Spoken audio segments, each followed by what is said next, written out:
Morning बच्चों। कैसे हैं आप लोग? उम्मीद करते हैं कि आप लोग बहुत ही अच्छे होंगे और एग्जाम का तैयारी भी आप लोग बिल्कुल अच्छे तरीके से कर रहे होंगे। बच्चों, आज की सेशन में मैं आप लोगों को क्लास 10th के पद्य खंड का पहला चैप्टर राम नाम बिनु बिरथे जगी जन्मा का आज हम आपको व्याख्या को बताएंगे। तो बच्चों, पिछले वीडियो में मैंने इसके लेखक राम नाम बिनु बिरथे जगी जन्मा चैप्टर के लेखक गुरु नानक के विषय में बताया था। यदि आप उस वीडियो को नहीं देखे हैं बच्चों, तो इस वीडियो को आप जरूर देखें, क्योंकि आज की सेशन में मैं व्याख्या को समझने वाला हूं, कविता को समझने वाला हूं। और बच्चों, इस तरीके से हम आपको बताएंगे कि जो पद है बच्चों, गुरु नानक जी के द्वारा जो लिखा गया है, इस पद को हम लोग जो है अच्छी तरीके से पढ़ेंगे। और पढ़ा कैसे जाता है, दोहा है बच्चों, दोहा को किस तरीके से पढ़ा जाता है, तो उस चीज को भी हम लोग समझेंगे। बच्चों, वैसे नेट प्रॉब्लम है तो हम आपको ये है इस तरीके से दिखा नहीं सकते हैं, तो हम आपको स्क्रीन अपने मोबाइल स्क्रीन पे आपको समझाएंगे। और यकीन मानिए बच्चों, आप अच्छी तरीके से समझ सकते हैं। यदि आपको समझ में नहीं आए तो आप हमारे कमेंट बॉक्स में जरूर पूछ सकते हैं। और बच्चों, हमें नहीं लगता कि आपको दोबारा कमेंट करने की जरूरत पड़ेगी, क्योंकि इस तरीके से हम आपको बताएंगे ही, आपको बिल्कुल याद हो जाएगा। चलिए हम आपको मोबाइल स्क्रीन पे लेकर के चलते हैं। तो बच्चों, आ गए हैं हम अपने मोबाइल स्क्रीन पे। जैसे कि बच्चों आप लोग देख रहे होंगे, ये जो हैं गुरु नानक जी हैं, जिन्होंने सिख धर्म का परिवर्तन किया। ठीक है, तो बच्चों इन्होंने ही लिखा है, राम नाम बिनु बेर थे जगी जन्मा। बच्चों, इस पद का मतलब क्या होता है?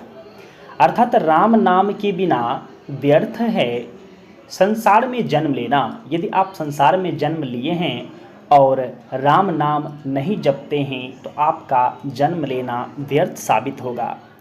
तो यही पद जो है बच्चों गुरु नानक जी के द्वारा लिखा गया है। तो आज की सेशन में हम लोग इसी की व्याख्या को समझेंगे। बच्चों, ये लिखे कौन है? तो गुरु नानक जी लिखे हैं, हम लोग व्याख्या को समझेंगे। तो बच्चों, पॉइंट क्या है, पॉइंट को पहले समझिए। जैसा कि मैंने अभी आपको तुरंत बताया था, इसको पढ़ते कैसे हैं बच्चों, थोड़ा सा ध्यान दीजिएगा। शीर्षक क्या होता है? तो ये शीर्षक जो है, ऊपर में जो पॉइंट हमारा है, किस चीज़ के बारे में पढ़ने वाले हैं, वही शीर्षक होता है। जैसे क्या शीर्षक है? राम नाम बिनु बेर थे जगे जन्मा। इसका मतलब क्या है? राम नाम के बिना व्यर्थ है जगी, मतलब संसार में जन्म लेना। तो बच्चों, किस कारण से हमारा जन्म लेना, किस किस कारण की वजह से हमारा जन्म लेना व्यर्थ साबित होगा, तो इसी चीज़ के बारे में गुरु नानक जी बताए हैं। बच्चों, ये दोहा है। जैसा कि आप लोग कबीर दास का दोहा सुने होंगे।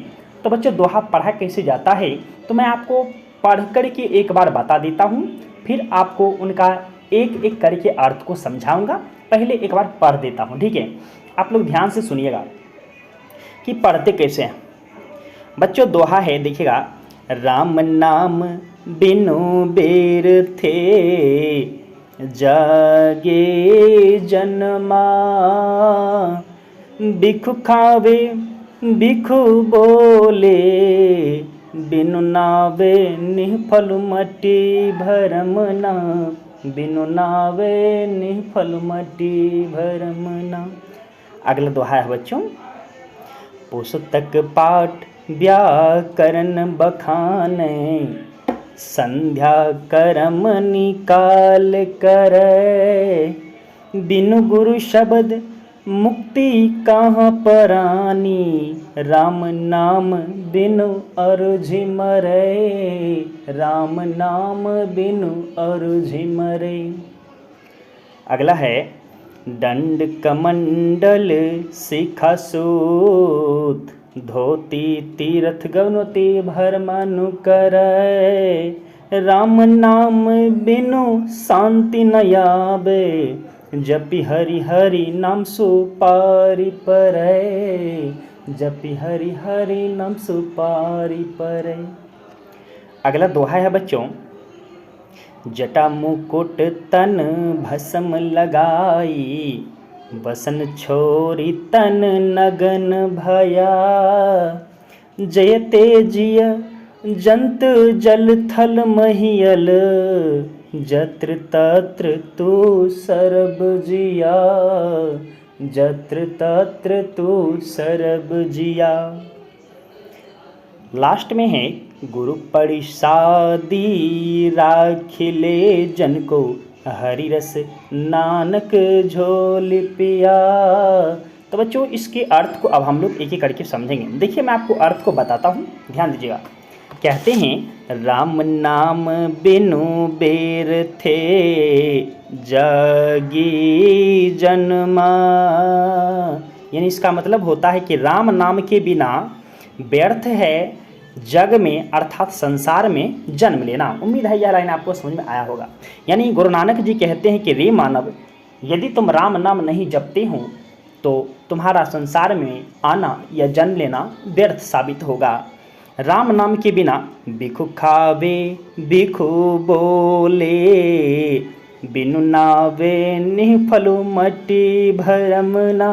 कहते हैं क्या कि रे मानव, यदि तुम राम नाम नहीं जपते हो तो सोचो विष खा रहे हो, विष ही बोलते हो, अर्थात तुम्हारे मुख से हमेशा विष के समान वाणी निकलती है।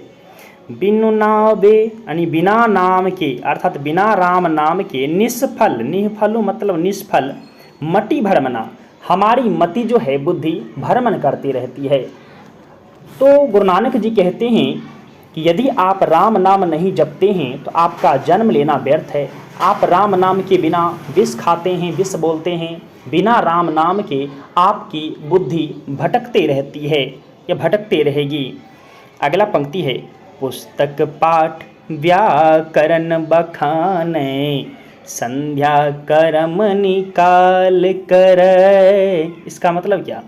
कहते रे मानव, कितना भी तुम पुस्तक का पाठ कर लो, कितना ही व्याकरण का बखान कर दो, कितना ही तुम संध्या कर्म कर लो। संध्या कर्म का मतलब बच्चों शाम के समय हम लोग जो पूजा आराधना करते हैं, धूप अगरबत्ती वगैरह सब दिखाते हैं।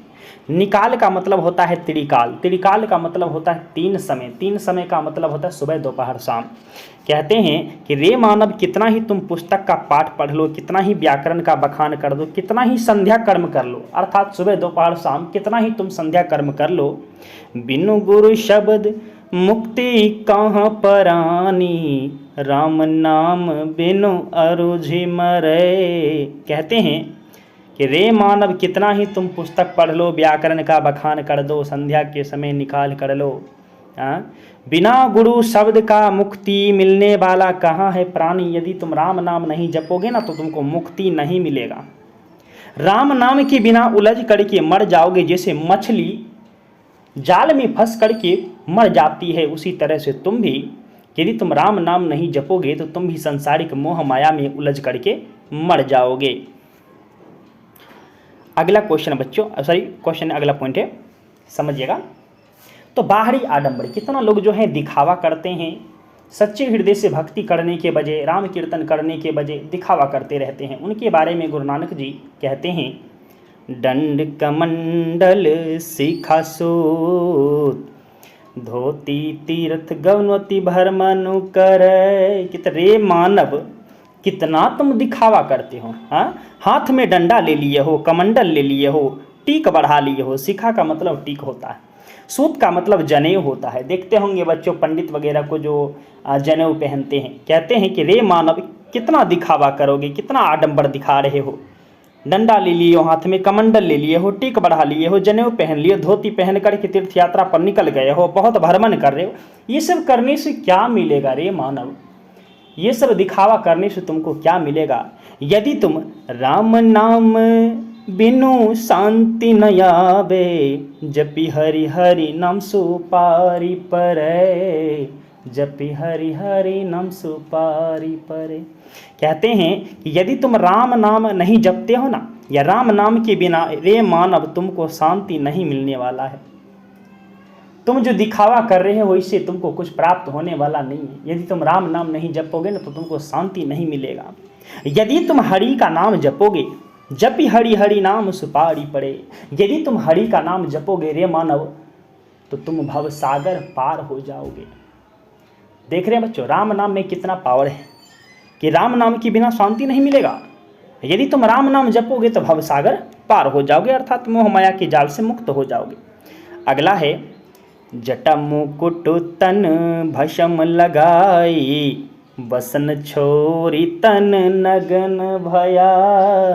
कहते हैं कि रे मानव हद कर दिया बाहरी आडंबर दिखावा का, जटा को तुम मुकुट के जैसा बना लिए हो, हाँ, तन पर भस्म लगा लिए हो, हाँ, कपड़ा पहनना छोड़ दिए हो, वसन छोड़ी अर्थात कपड़ा पहनना छोड़ दिए हो, तन पर वस्त्र नहीं है अर्थात तन जो है नग्न हो चुका है।